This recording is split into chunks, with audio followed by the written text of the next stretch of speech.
Welcome everyone, including our West Papua Rent Collective, whose fundraising keeps our office door open. And a very special welcome to our friends from the Democratic Republic of Congo, especially Clovis Mwamba, whose book we are launching today.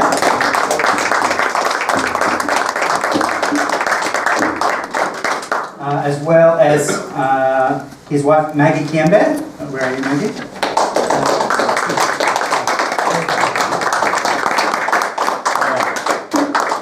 Who very courageously carried Clovis's book out of prison, written in code on flattened cigarette packets. So also with us is Tim Matheson, the translator of Clovis's book. Where are you, Tim? There you are.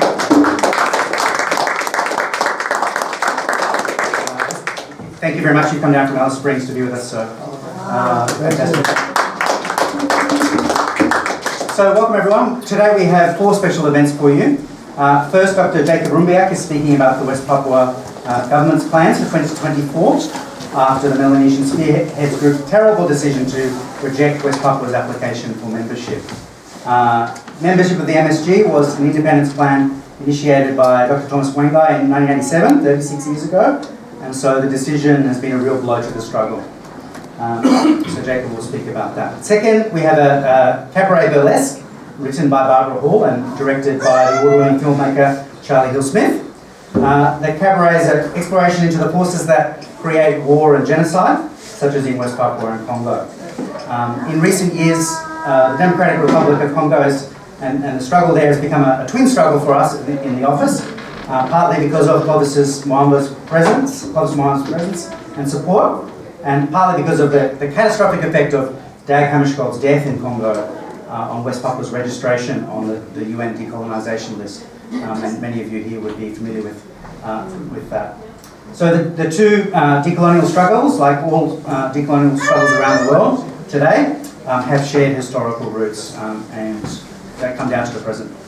So our third event for today is Dr. Joe Toscano's now traditional rent collective auction, which is always a very enjoyable experience for us later, and we've got some of the things that we'll be auctioning up the front here. And finally, we have a rare appearance by the fabulous West Papua Community Choir to look forward to at the end. I think that's it. So thank you, everyone. I now call on Dr. Jacob Rumbiak to tell us about the West Papua Government plans.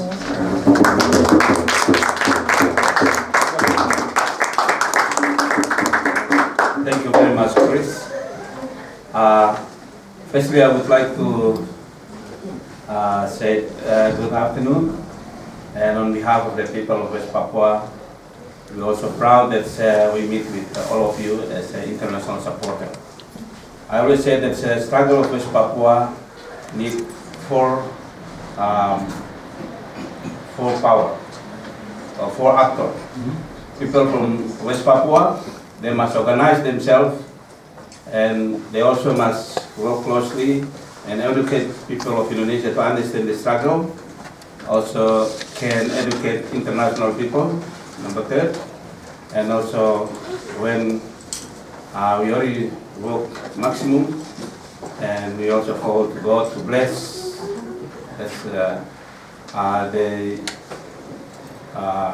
struggle we want to God, we will get it.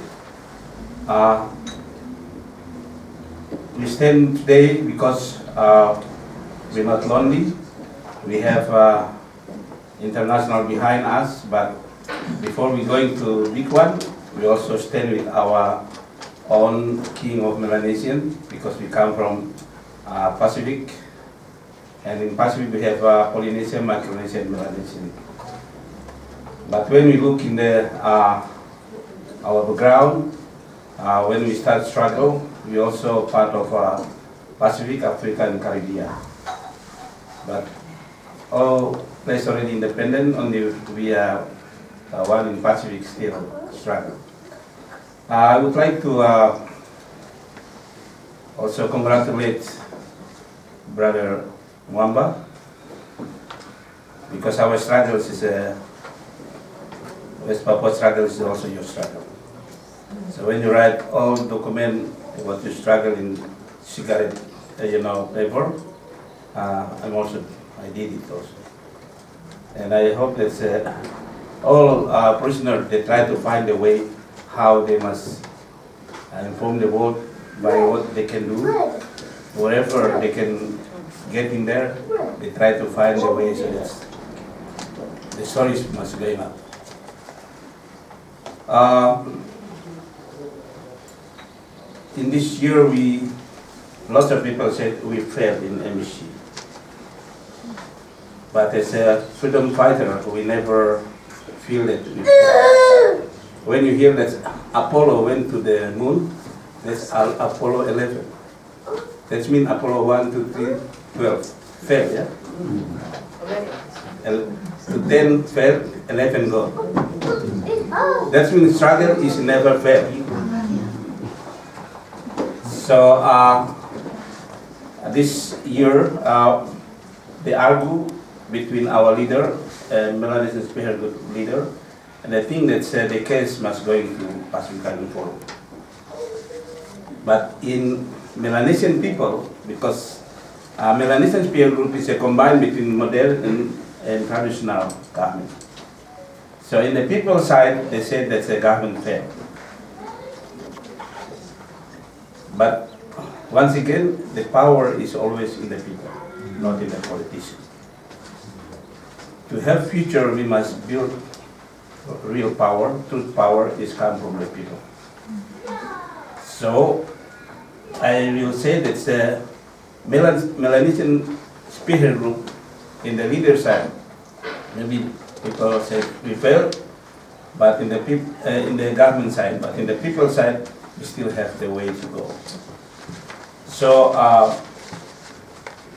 now the leader of MSG, they call to Jakarta to report back on next April, when Jakarta not allowed the UN to visit Papua, and then another step MSG can take in. Maybe the Indonesian as an associate member from MSG, we don't know. But when I look the situation, and when MSG leader they want to going to give, in our case will similar solving like Bougainville. Bougainville never put in the UN agenda, but that's an initiative by Pacific Island Forum. When Bougainville fight with the colonialist Papua New Guinea government, and then Pacific took lead, and New Zealand as a leader to push this case. 15 years later, they got referendum, so they will get full independence on 2025.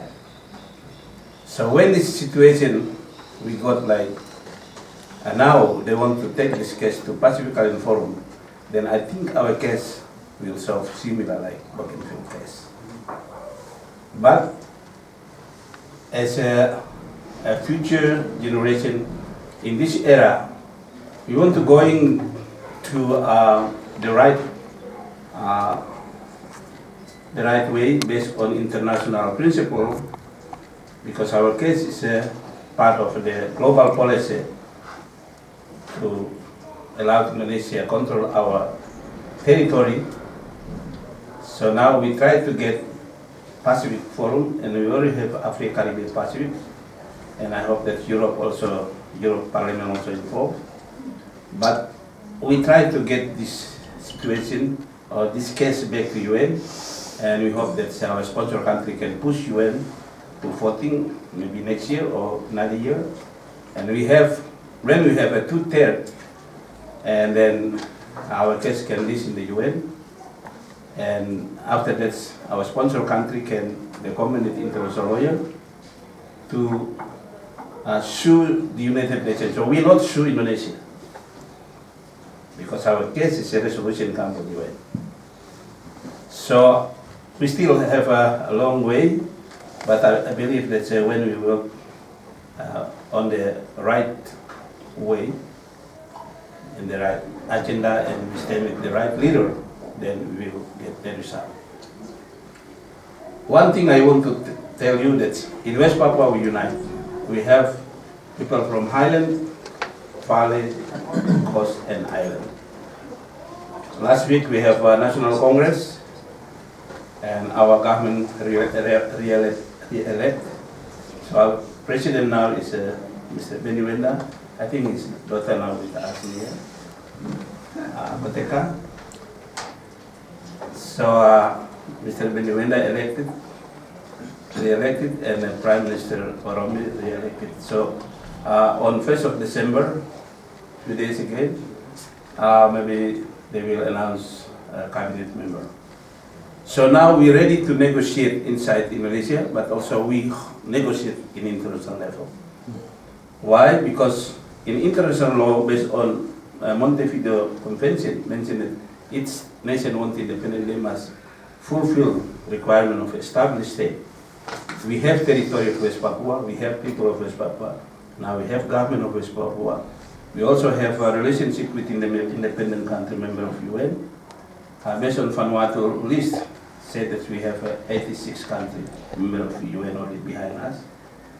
But something not list is 109. So international relation with international country member of UN, we got it, and also Vanuatu as our sponsor country. So we only fulfill requirement of established state.